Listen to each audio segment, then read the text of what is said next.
Bulletin की शुरुआत बड़ी खबर के साथ करते हैं। कड़ी सुरक्षा और कोरोना गाइडलाइंस का पालन करते हुए आज मधुपुर विधानसभा उपचुनाव की काउंटिंग हो रही है। छठे दौर की मतगणना में जेएमएम के हफीजुल हसन करीब 1,500 वोटों से आगे चल रहे हैं। इस सीट के लिए 17 अप्रैल को मतदान हुआ था। यहां हफीजुल हसन का मुकाबला बीजेपी के गंगा नारायण सिंह से है। तो एक बड़ी खबर बता रहे हैं, छठे चरण में जेएमएम प्रत्याशी आगे बताए जा रहे हैं। हफीजुल हसन 1,662 वोटों से आगे हैं। हफीजुल और गंगा नारायण में कांटे की टक्कर चल रही है। मतगणना की सीसीटीवी से भी मॉनिटरिंग की जा रही है। मतगणना केंद्र पर सुरक्षा के पुख्ता इंतजाम किए गए हैं। आपको बता दें कि 2019 के विधानसभा चुनाव में यहां से जेएमएम के हाजी अंसारी जीते थे, जिनके निधन के बाद ये सीट खाली हुआ। यहां से जेएमएम ने हाजी हसन अंसारी के पुत्र हफीजुल हसन को उतारा। मतगणना का काम जल्दी संपन्न कराने के लिए 3 हॉल में 21 टेबल बनाए गए हैं।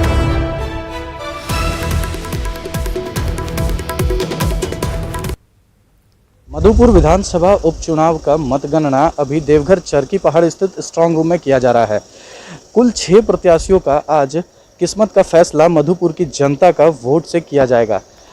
इसमें मुख्य रूप से दो प्रत्याशियों में महामुकाबला है, जिसमें कि पहले प्रत्याशी हैं जेएमएम के हफीजुल अंसारी है और दूसरे बीजेपी के हैं गंगा नारायण सिंह। दोनों में कांटे की टक्कर चल रही है, कभी बीजेपी आगे तो कभी जेएमएम आगे। मतलब कुल मिला के कह सकते हैं कि कांटे की टक्कर दोनों प्रत्याशियों में देखी जा रही है। इस वक्त हम जहां पे खड़े हैं, यहाँ की सुरक्षा व्यवस्था की बात करें तो देखिए कि चाक चौबंद सुरक्षा व्यवस्था लगाई गई है। चारों तरफ पुलिस बल की नियुक्ति की गई है। लेकिन एक तरफ दूसरी तस्वीरें आप देखिए कि जिधर एक तरफ इधर पुलिस प्रशासन की नियुक्ति की गई है, वहीं दूसरी तरफ देखिए कि प्रत्याशियों के जो समर्थक हैं वो स्ट्रांग रूम से लगभग 50 मीटर की दूरी पर ही अपना अड्डा जमाए बैठे हुए हैं। प्रत्याशियों में उठापटक जारी है। इस महामुकाबले में किसकी किस्मत में क्या आएगा, ये समय के साथ रिजल्ट ही बता पाएगा। मनीष दुबे, न्यूज़ 18, देवघर। और ज्यादा जानकारी के लिए मनीष हमारे साथ फोन लाइन पर जुड़ गए।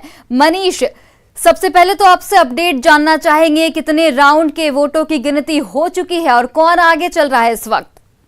जी, अभी तक 7वां राउंड का हो चुका है गिनती, जिसमेमें कि गंगा नारायण सिंह को 7वें राउंड में 3,231 वोट मिले हैं। वहीं अगर उनके कुल मतों की बात करें तो 30,238 वोट उन्हें मिले हैं। वहीं हफीजुल हसन को 7वें राउंड में 5,625 मत मिले हैं और अगर कुल उनकी मत की बात करें तो 34,314 वोट उनको मिले हैं। तो अभी की जो ये 7वां राउंड का जो रिजल्ट आया है, इसमें हफीजुल हसन जो है जेएमएम के प्रत्याशी, वो आगे चल रहे हैं। जी मनीष, तस्वीरें लगभग साफ दिखाई दे रही है, तो क्या ये माना जाए कि झारखंड की जनता ने एक बार फिर जेएमएम पर भरोसा जताया है? जी, ऐसा मान सकते हैं, लेकिन अभी 7वां राउंड ही हुआ है। 24 राउंड का ये पूरा मतगणना है। जब तक पूरे रिजल्ट नहीं आ जाते तब तक कुछ कहना बहुत मुश्किल होगा। कांटे की टक्कर दोनों प्रत्याशियों में देखी जा रही है। बीजेपी के नेताओं की तरफ से या जेएमएम के नेताओं की तरफ से क्या कुछ बयान सामने आए हैं? जी, जेएमएम प्रत्याशी हफीजुल हसन ने बताया कि जिस तरह से उनके पिताजी हाजी हसन अंसारी ने जिस तरह से काम किया है मधुपुर में, तो मधुपुर की जनता उन्हें जरूर इस विधानसभा चुनाव में उन्हें जीत दिलाएंगे। वहीं बीजेपी प्रत्याशी गंगा नारायण सिंह ने कहा कि मधुपुर की जनता पर उन्हें पूर्ण विश्वास है, जिसके बाद उन्हें जरूर जीत मिलेगी। दोनों अपनी अपनी जीत के दावे पेश कर रहे हैं। जी, हफीजुल अंसारी 4,076 मतों से आगे चल रहे हैं, तो क्या ये माना जाए कि जेएमएम एक बार फिर से झारखंड में अपनी पकड़ और मजबूत करेगी? जी, अभी मान सकते हैं, क्योंकि जैसे ही ये रिजल्ट आ जाएगा तो सामने सारा चीज क्लियर हो जाएगा। लेकिन अभी अगर माने तो एक बार फिर से मधुपुर विधानसभा में जेएमएम जीत रही है। जी मनीष, आपका बहुत बहुत धन्यवाद इन तमाम जानकारियों के लिए। तो बिल्कुल 7वें राउंड की वोटों की गिनती पूरी हो चुकी है और आपको बता दें कि हफीजुल हसन 1,500 वोटों से आगे चल रहे हैं। मधुपुर उपचुनाव की मतगणना फिलहाल जारी है। जेएमएम के हफीजुल अंसारी को अब तक 34,000 से ज्यादा मत मिल चुके हैं बीजेपी के गंगा नारायण उनसे पीछे चल रहे हैं। हालांकि दोनों में कांटे की टक्कर देखी जा रही है। 7वें राउंड की वोटों की गिनती खत्म हो चुकी है और इस वक्त कांटे की टक्कर देखी जा रही है।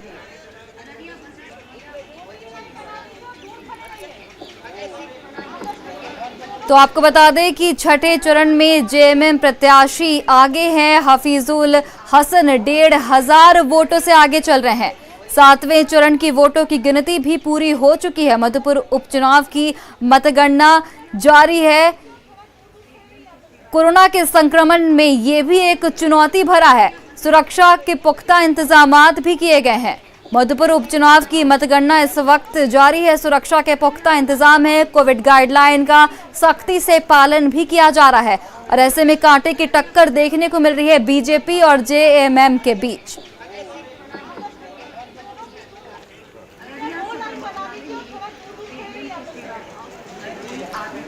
जेएमएम के हफीजुल अंसारी फिलहाल आगे चल रहे हैं। बीजेपी के गंगा नारायण को अब तक 30,000 से ज्यादा मत मिल चुके हैं।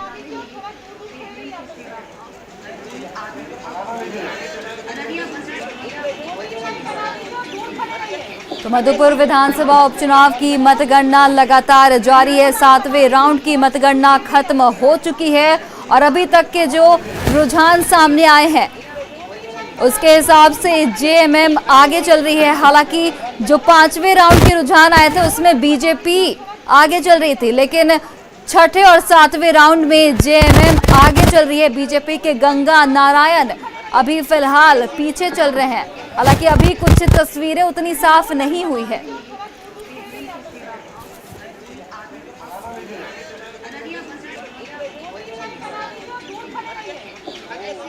तो रांची से हमारे सहयोगी ओम प्रकाश हमारे साथ लाइव जुड़ चुके हैं।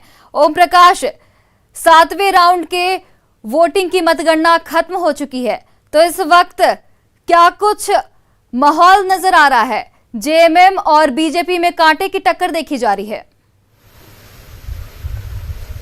जी, जाहिर तौर पर क्योंकि सुबह से ही तमाम राजनीतिक दल जो हैं वो टीवी पर अपनी नजरें गड़ाए हुए हैं, पल पल का अपडेट वो रख रहे हैं। फिलहाल अभी अगर 7वें राउंड के बाद की स्थिति की बात की जाए तो 7वें राउंड में बीजेपी जो प्रत्याशी हैं वो थोड़े पीछे जरूर हो गए हैं, लेकिन अभी भी कांटे की टक्कर जारी है। आपको बता दें कि शुरुआती 5 राउंड में जो जिस तरह से मतगणना हुई, जिसमें बीजेपी ने बढ़त बनाई, उसे छठे और 7वें राउंड में उसकी भरपाई करते हुए जेएमएम ने अब बढ़त बना ली है। तो पूरे मामले में अगर देखा जाए तो अभी भी कांटे की टक्कर है और कभी भी पलड़ा किसी की तरफ भी झुक सकता है। ज्यादा का अंतर नहीं है, करीब 4,000 के आसपास के मतों का अंतर है और इससे देखते हुए अभी भी राजनीतिक दल जो है, चाहे वो जेएमएम हो या फिर बीजेपी, इस पर अपनी पैनी नजरें जमाए हुए हैं कि वहां पर किस तरह की हालात होते हैं।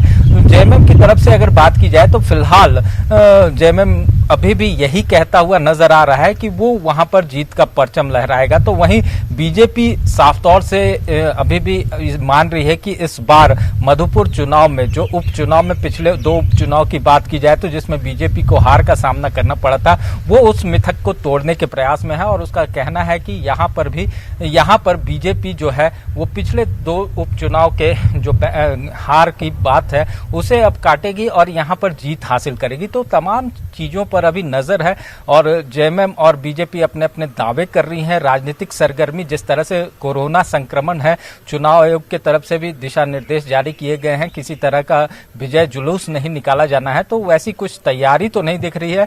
घरों में ही नेता जो हैं वो बंद हैं और वहीं से तमाम तरह के अपडेट्स जो हैं वो ले रहे हैं।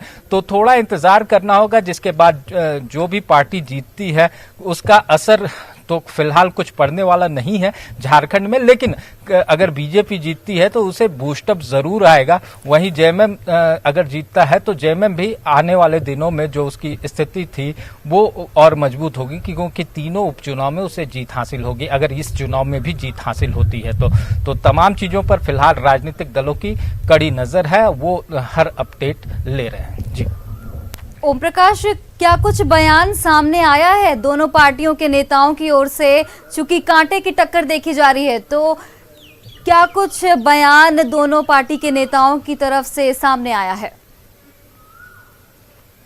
जी, जाहिर तौर पर दोनों तरफ से अभी भी जीत के दावे हैं। शुरुआती अगर 5 राउंड की बात की जाए तो बीजेपी का कहना था कि ये बढ़त बरकरार रहेगी, लेकिन जैसे ही ग्रामीण इलाकों का जैसे ही मत पेटियां जो हैं वो खुलनी शुरू हुई, ईवीएम, उसके साथ ही जेएमएम ने बढ़त बना ली है। तो उसके बाद अब जेएमएम भी ये दावा शुरू से ही कर रहा था कि राउंड बढ़ने दीजिए, धीरे धीरे उसके जो नतीजे हैं वो उनके पक्ष में आएंगे।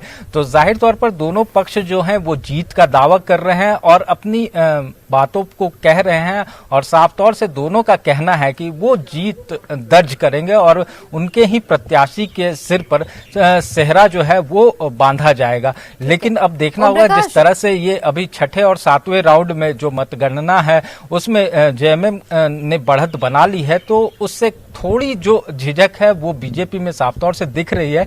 हालांकि नेताओं का अब भी कहना है बीजेपी का कि वो जीत दर्ज करेंगे, लेकिन जिस तरह से अब आने वाले राउंड में अभी क्योंकि और भी राउंड्स बाकी हैं और जब तमाम राउंड के आसपास हो जाता है तो देखना होगा कि जीत किसके सिर होता है। लेकिन दोनों पार्टियां अभी फिलहाल इस वक्त जीत के दावे कर रही हैं। जी बिल्कुल जी ओम प्रकाश, आपका बहुत बहुत धन्यवाद इन तमाम जानकारियों के लिए। तो मधुपुर विधानसभा उपचुनाव की मतगणना जारी है। जेएमएम प्रत्याशी हाफिज अल अंसारी और बीजेपी प्रत्याशी गंगा नारायण के बीच सीधा टक्कर है। बीजेपी प्रत्याशी गंगा नारायण सिंह ब्रजगृह पहुंचे हुए हैं, वहीं अपनी बढ़त को देख वे काफी खुश नजर आ रहे हैं। बीजेपी प्रत्याशी का दावा है कि जीत बिल्कुल पक्की है और यह जीत मधुपुर की जनता की होगी। प्यार है, ये जनता की आशीर्वाद है और जनता की प्यार आशीर्वाद अभी सामने आया है। आगे और अच्छे उनके आशीर्वाद और प्यार मिलेंगे। ये पूरी मधुपुरी जनता के लिए बहुत बड़ी खुशखबरी। कितनी उम्मीद है फैसला? उम्मीद हम लोग को पूरी है और शुरुआत से हम लोग कह रहे हैं कि हमारी उम्मीद जनता है और जनता ने अपनी उम्मीद भर भर के सेवा मशीनों में भरी है। वो चिंता के लिए आपको। मधुपुर विधानसभा उपचुनाव की मतगणना जारी है। जेएमएम प्रत्याशी हाफिज अल अंसारी मतगणना केंद्र पहुंचे हुए हैं, लेकिन बीजेपी की बढ़त देख फिलहाल वह कुछ भी बोलने को लेकर तैयार नहीं है। हाफिज अल अंसारी वर्तमान में हेमंत सोरेन की सरकार में मंत्री हैं। उनके लिए यह चुनाव जीतना बेहद जरूरी है। अगर चुनाव नहीं जीते तो उनको मंत्री पद छोड़ना पड़ सकता है। उनके पिता के निधन के बाद हेमंत सोरेन ने हाफिज अल अंसारी को मंत्री बनाया है।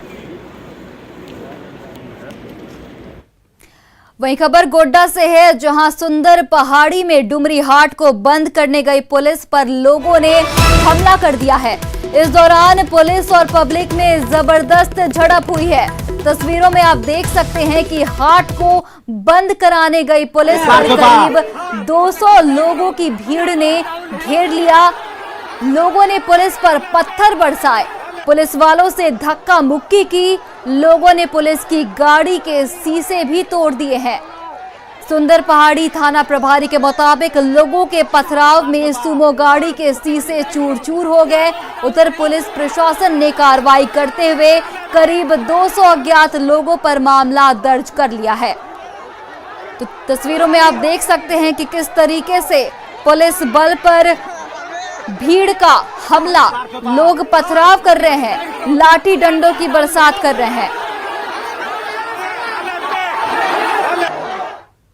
उधर दुमका में भी पुलिस पर हमला हुआ है। दुमका के गोपी कांदर में हाट बंद कराने पहुंची पुलिस पर सैकड़ों की भीड़ ने पथराव कर दिया, जिसमें एक जवान घायल हो गया है। फिलहाल घायल जवान को इलाज के लिए अस्पताल में भर्ती कराया गया है। पुलिस ने 20 से 30 अज्ञात लोगों पर एफआईआर दर्ज किया है। तो दुमका से हम आपको तस्वीरें दिखा रहे हैं, जहां पर हाट बंद कराने गई पुलिस पर भीड़ ने हमला कर दिया, जिस हमले में एक जवान घायल हो गया। फिलहाल घायल जवान को अस्पताल में इलाज के लिए भर्ती कराया गया है।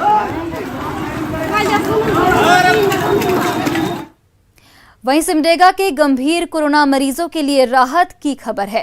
गंभीर स्थिति में अब इनको निजी हॉस्पिटल जाने की जरूरत कम पड़ेगी, क्योंकि सदर हॉस्पिटल में 50 बेड का ऑक्सीजन युक्त बेड बनाने का काम तेजी से चल रहा है। डीसी खुद सारे निर्माण की मॉनिटरिंग कर रहे हैं। इस हॉस्पिटल को 1 सप्ताह में शुरू कर दिया जाएगा। स्वास्थ्य विभाग के अनुसार यहां पाइपलाइन से 24 घंटे ऑक्सीजन की सुविधा मिलेगी। सदर अस्पताल में 50 बेड का central oxygen pipe line supply करते हुए जो आप लोग सुनते हैं ऑक्सीजन बेड वो ऑक्सीजन बेड बनाने का हम लोग प्लानिंग है और हम लोग जिस ढंग से काम कर रहे हैं, उम्मीद है कि 1 सप्ताह में हमारा वो सिस्टम चालू हो जाएगा।